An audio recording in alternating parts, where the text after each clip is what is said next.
make it fast.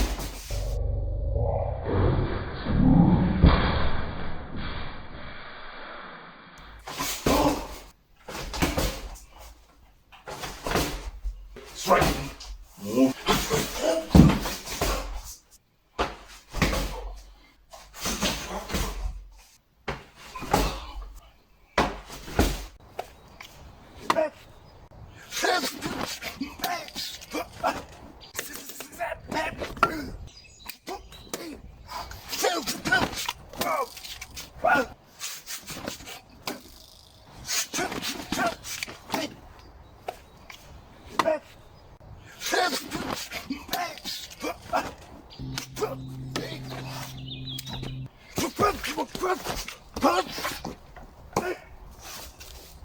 Hi tribe, and welcome to this new video in which I will continue to share with you some knife drills that you can implement in your training, but of course in relation with the human body anatomy. What is new from today, I will show you also the way in which you can treat this kind of injuries.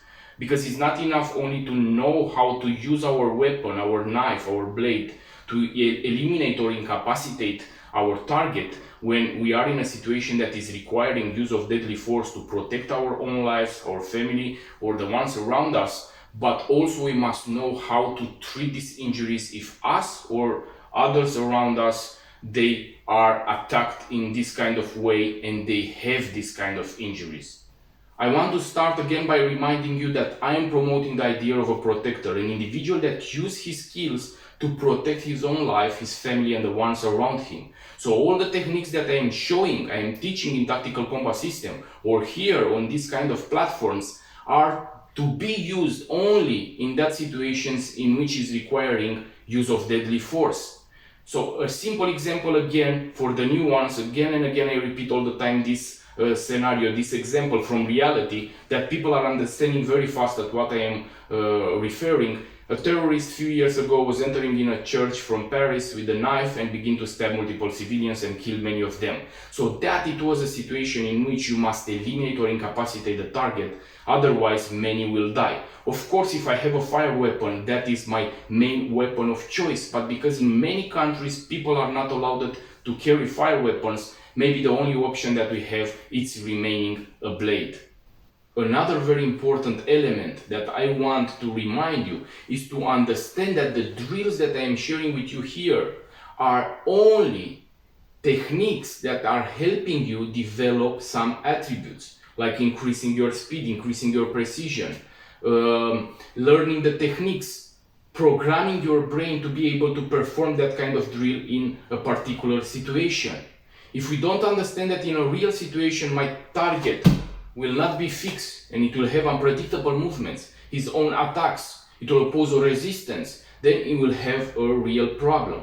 So by understanding these elements, we can also in the future, after you master the basics, to increase the level of the training and to begin to put different kind of stress and pressure factors that will bring us more close to reality.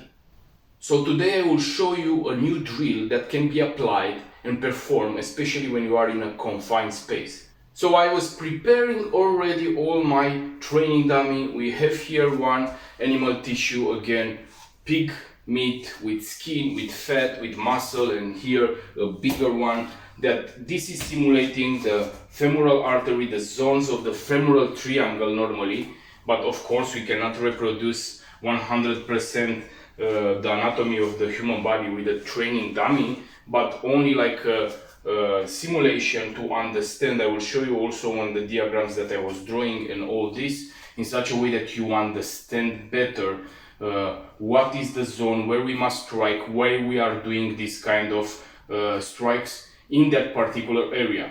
Here I have it at the level of the trachea, here at the level of the femoral artery. I want to remind you that when you have the space, and here I'm talking about the main elements of tactical combat system, the system that I'm teaching, awareness, being able to deploy fast your weapon, being able to strike fast, being able to strike precise, and moving is part of it. So when we have the luxury of space, we strike as fast as we can, precise, and we are moving from the danger zone. I'm not staying in that particular area because I can also receive the blows, the strikes from my target. So I'm aiming for a shock strike that will incapacitate the target, stopping from that movements, from his initial movements. And I repeat here, trachea, heart, kidneys, eye are some particular areas that if you strike, again I repeat, if I give a punch in the trachea, if you take a punch in your trachea, it's a shock punch, it's a strike punch. It can kill from a punch if you are breaking that trachea, that pipe. So the reaction, I'm looking for the reaction of the body that will stop him from the main action. Now imagine that that punch is replaced with a blade that is thrusting the trachea. So that is a shock strike. I don't know nobody, so he can still continue his movement after receiving a blade in the eye. Your normal reaction if you take a strike in your eye, a normal slap, it will be to go with your hand and stop in that moment. If you thrust with the blade, the same. And of course other shock strikes, but I want to come to the main discussion. So we have these shock strikes that we must aim, hitting them and then moving from that danger zone. We have, again, I repeat, the slashing techniques that we find in other kind of systems, that they are cutting, I don't know, blood vessels, tendons and so on. But again, we are going on the idea of incapacitating or eliminating the target and creating that shock that is stopping from the initial attack. So by cutting a blood vessel, that it will lead, of course, in a limited amount of time, depending on different factors and elements, I don't know, the mass of the target, how badly it was, how deep it was, severe, the blood vessel. And here again, I repeat, when I talk about blood vessels, I'm talking about arteries in which the blood is circulating with high pressure. So the target will lose very fast the amount of blood that is leading to his death. But it's not stopping there. Again, I repeat, of course, there can be situations in which the target is aware that he was stabbed in the neck, cut the carotid artery, for example, and because of the fear and all this, stopping there, putting his hands and so on. But also you don't have a guarantee, because it can be under the influence of different kind of substances. It can be only because of the adrenaline, and he will continue to fight. He can still fight. So this is the reason why we check for the shock points. And again, I repeat, we have shock point, then we have exiting from the X. So if I'm here and I have my blade in an appendix position and I need to operate my blade very fast and to strike, I have the strike and then already I am moving. If I can, I will use also my back leg in such a way that when I'm striking, I also move my body. I am already going from there. So here, strike, trachea, giving a shock strike, penetrating with that blade inside the trachea, moving. Here, simple, boom, move, moving. I can remain here to continue to make a combination of two strikes. Of course, if my first strike was hitting and having the right response, I was aiming directly that shock strike. Of course, when I'm hitting and the blade is entering and my target already has the reaction, of course I can come with another strike.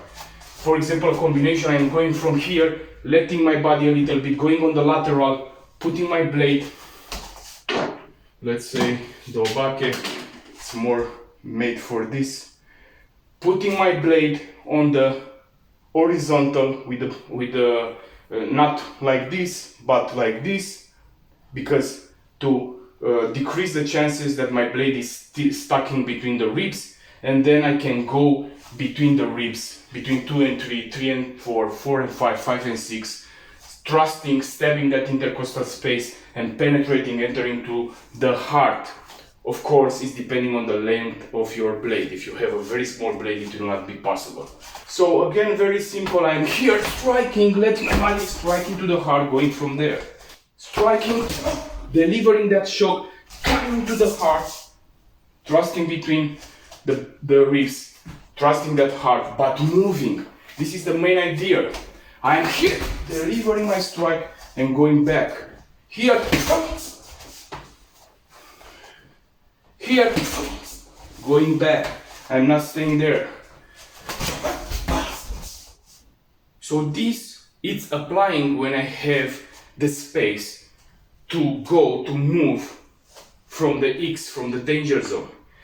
But if I am in a confined space, for example, and take the scenario, I am in an elevator, then I cannot strike only one time and then go in another corner, entering in the corner of the elevator or with the back on the wall and remain there, because if my strike was not reaching the shock zone, because in reality it's not here like fixed target, he can do only this, and that is transforming, it's not anymore reaching the shock zone, yeah? So if I was not delivered that strike in the shock zone, means that I give him the possibility to attack, to deliver his attacks. So when I am in this kind of situation in a confined space, I will do the same thing, striking a shock zone, but then entering with my body, catching my target between the wall of the elevator, if this is the scenario, or it can be a wall like here, catching my target between the wall and my body, the force of my body when I'm pushing. Another very important thing that I want to talk with you, and soon I will make a video about ambushing and counter ambushing tactics, because basically this I am teaching, I am not teaching fencing with a blade. And if you are already in this situation in an elevator, and this guy already has his blade prepared in the jacket and you only take it out and is ready to begin to stab you, and you have, for example, a folding knife that is here in your pocket, and you must take it out, making this in the same time protect you, and then stabbing, and maybe you have also a child with you, or I don't know what kind of scenario you can imagine, then it's a very, very big problem. It will not work. You will not have the time under a ferocious attack to make all this. Or maybe you will deploy it, maybe you will stab also, but also you have the chances that you receive deadly blows and you are dying. So the same with the appendix position, yeah?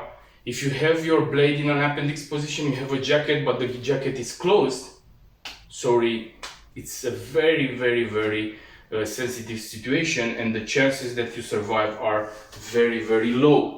What you can do, it's all the time what I'm saying, and I will make, again I say, I will make a video about this, in which you can prepare yourself in this kind of situation. There are different kind of moments in your daily activities that are more dangerous, more vulnerable. You are more vulnerable in that kind of particular situation. Going to the ATM, okay, depending also on the country where you are living.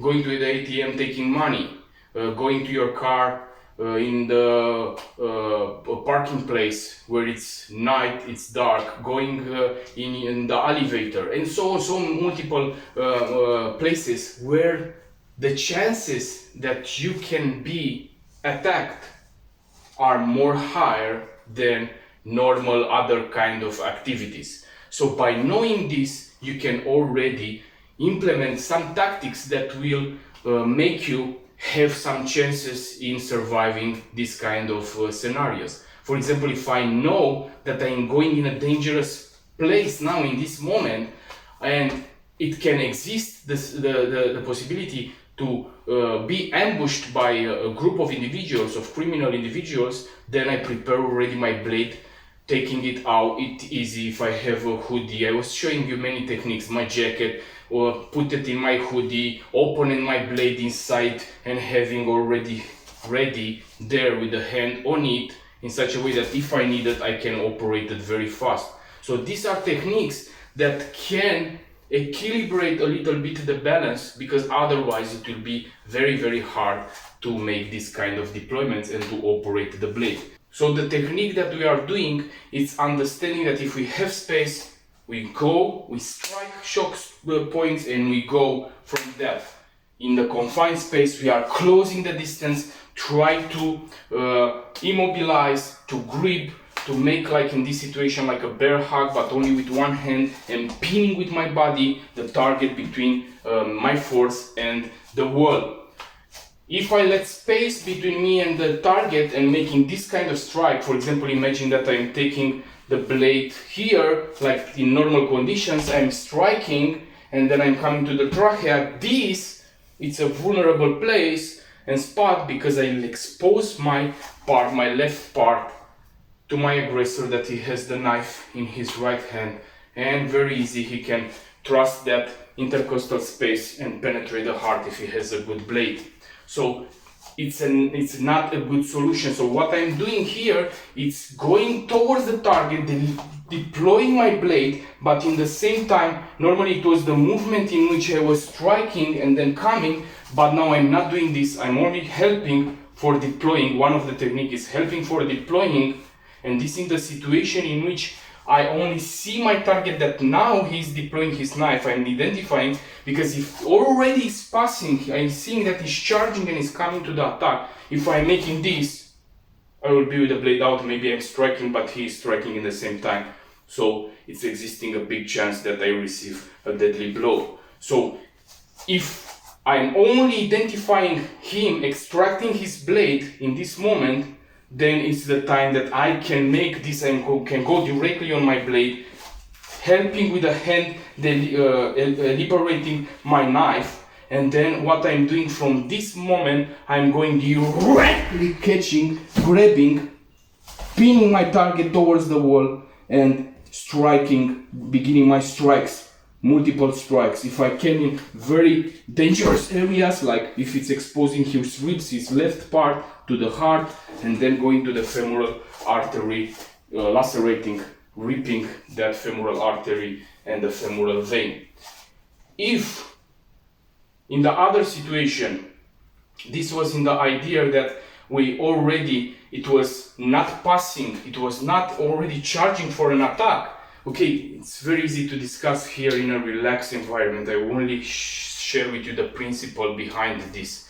Again, if you are not coming in the future with different kind of scenarios, with partners that they are opposing resistance, with with stress and pressure factors, this kind of training methods, then it will not help you so much. This is only a learning process in which you develop some attributes. Yeah, you are programming your brain to identify some drills that you can operate in different kind of situations.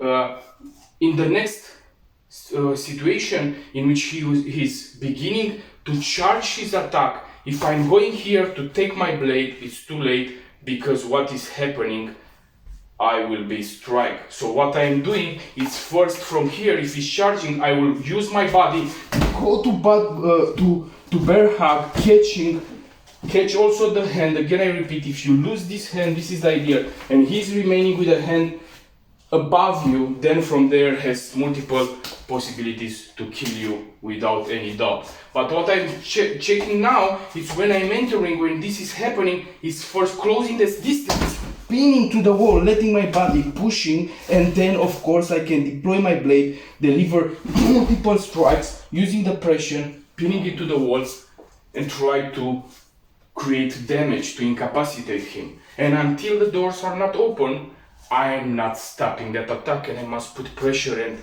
maintain contact with him and that grip on the hand with the blade.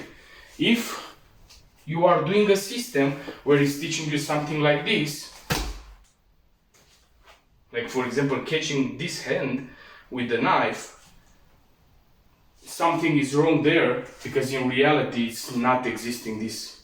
Yeah, in reality that grip doesn't matter what, like this, it will not be able to retain the hand when it's continuing his movement and he's taking from there and is beginning to deliver other kind of strikes. So stop doing that. In this kind of particular scenario where we have the help of a wall, I am using my body, closing the distance, and I try to grip the hand, not like this. If I have the possibility, okay, it's also good if I can help him, catch him here, but understand that he has two hands free, so he can grab, he can take with the other. In the other position, what I'm doing is I'm going on his body, for example in the second one that I was showing you, and try to pin him, but also I'm catching all his body and using my angle, the angle of my body, in such a way that when I'm catching him, I let all my weight, if you see at my body, because of the camera you cannot see the legs, but I am pushing like a spring, and I'm pushing in my legs and use that momentum to catch, to grip very good. And if he has, for example, jacket like in this position, I can catch behind his body jacket. I can use my hand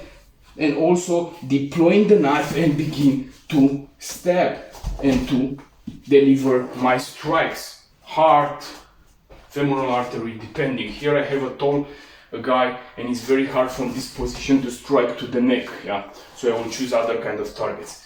But you must understand that the main thing that I want to transmit you is that you must use your body to pin him between the wall and your force.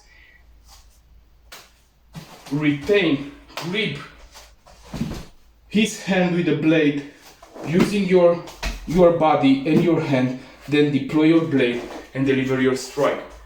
If you have the first option in which you were aware and you're already identifying him when only he's taking the blade out, you see him that already is taking the blade out and it's in the deployment process, then of course you can go directly. I'm going with the strike to his trachea, moving my body towards and then going down, lacerating that femoral artery. So very simple to discuss here in this relaxed environment, very hard concept if we are talking about reality. The main aspect is to be aware, to be able to apply tactics that can prepare you before this to happen, and to close the distance, because in an elevator, if you are striking going back, it will be more complicated. So I'm closing the distance. I'm here. One technique in which I'm striking and coming, then changing my body, going more down, coming down, or the other in which I'm going first, making the entrance because it's too late to go on my weapon. It's very close distance, and if I'm going here, I will be already strike. So in the second one, I will be in the situation in which I am going, pinning him with all my body, pushing him, catching from with the hand, and then I will deploy my blade and begin to stab in different kind of zones like the heart and femoral artery.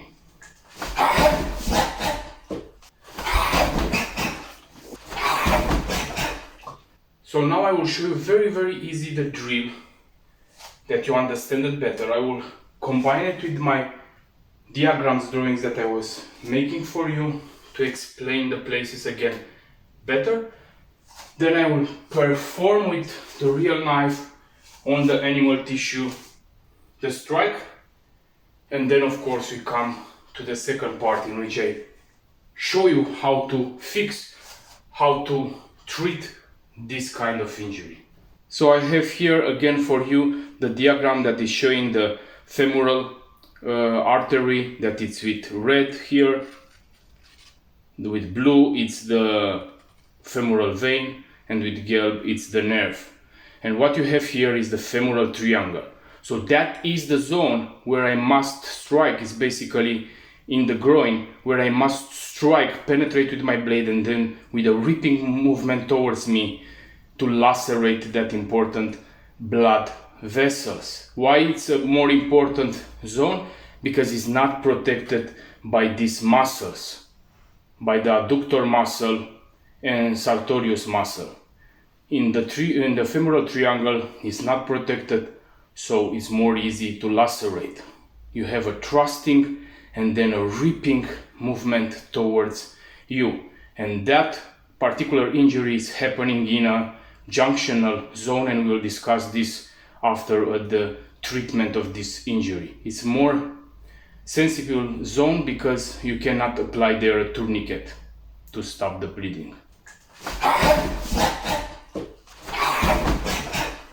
So the first technique that I was showing you, I'm striking to the trachea, but in the same time I'm going to pin him out. So I'm thrusting inside but pinning to the wall.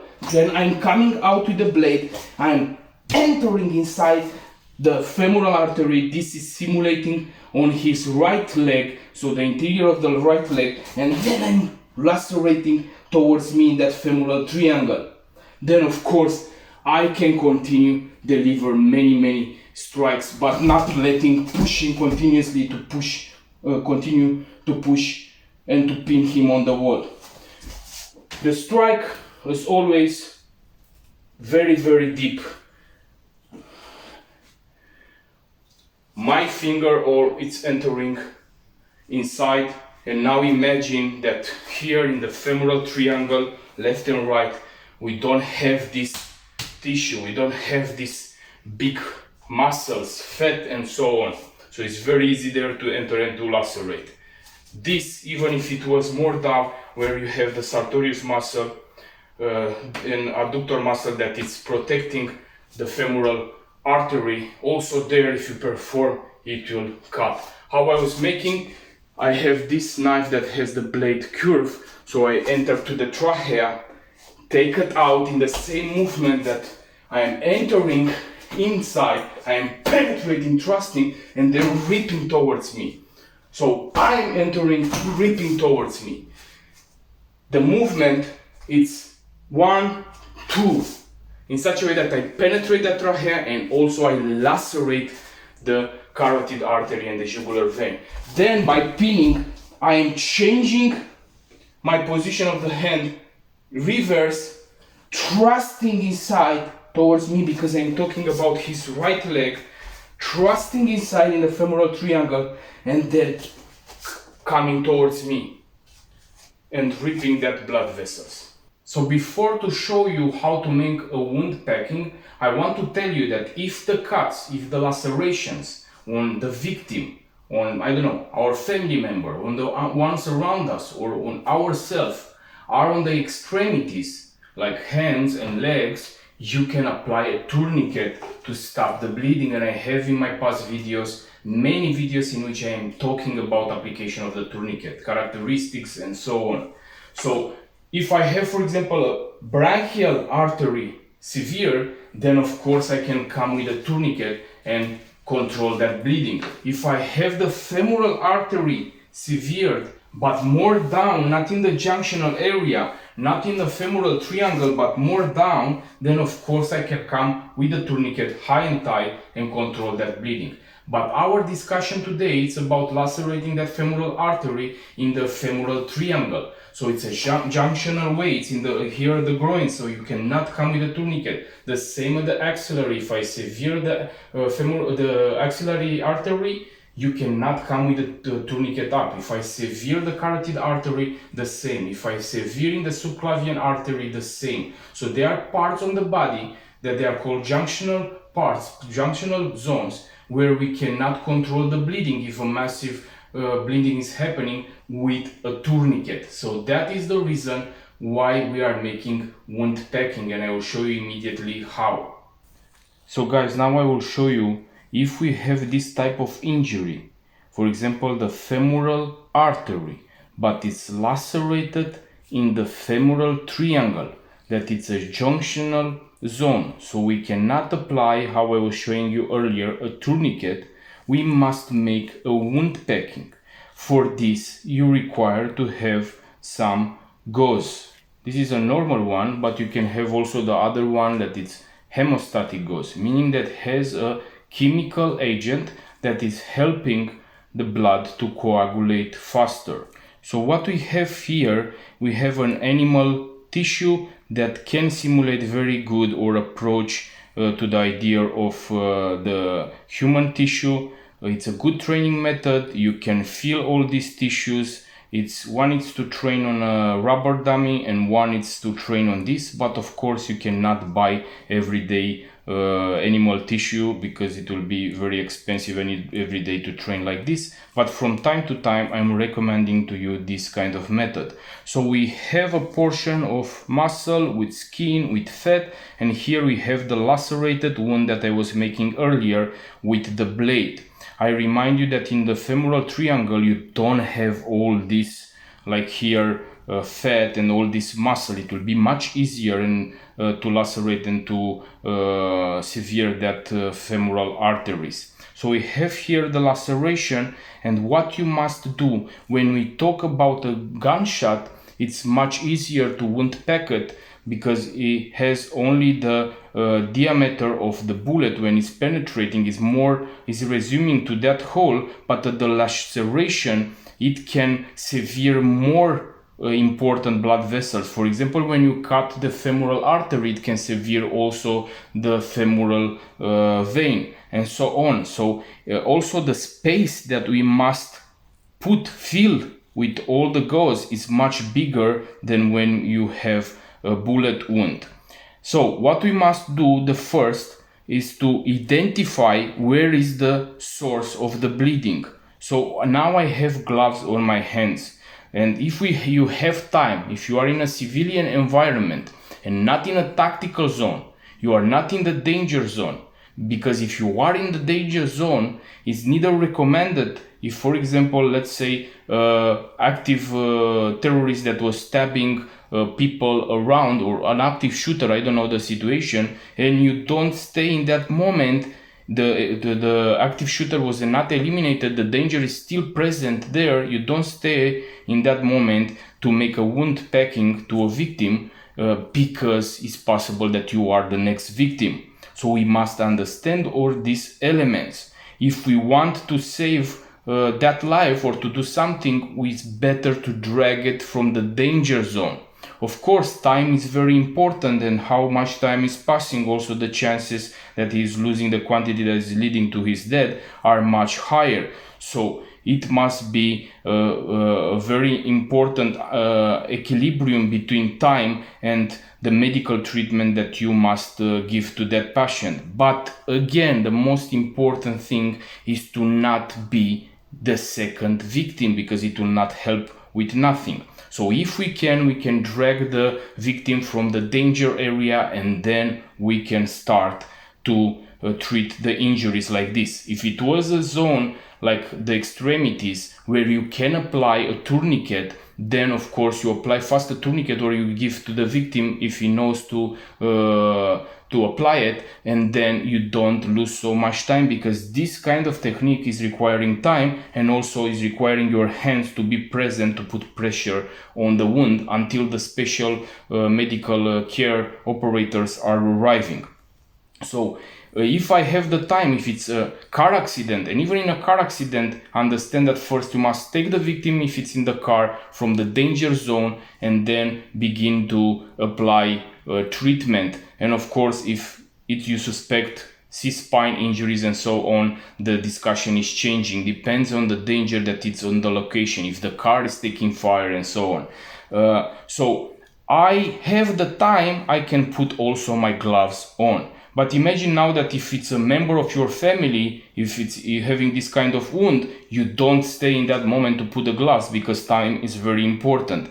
But in this situation, I have time. So what I am doing first is checking for the source of the bleeding. I am going with my finger, whipping that blood from there. Of course, it will come continuously, but I want to see from where.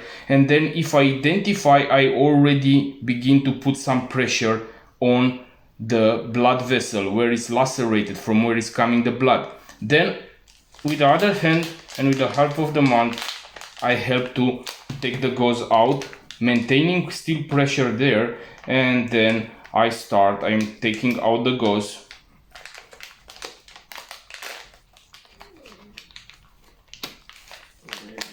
And the most important first thing is that with the first part of the gauze, I am making like a power ball, is calling. So I make like a simple power ball or monkey ball, and that I will place with the other finger, pushing down, and place it on the source of the bleeding.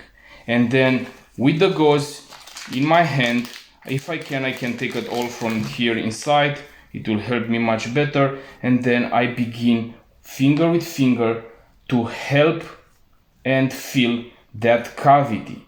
So what I'm doing, I'm not stopping until I don't feel all that walls of the cavity.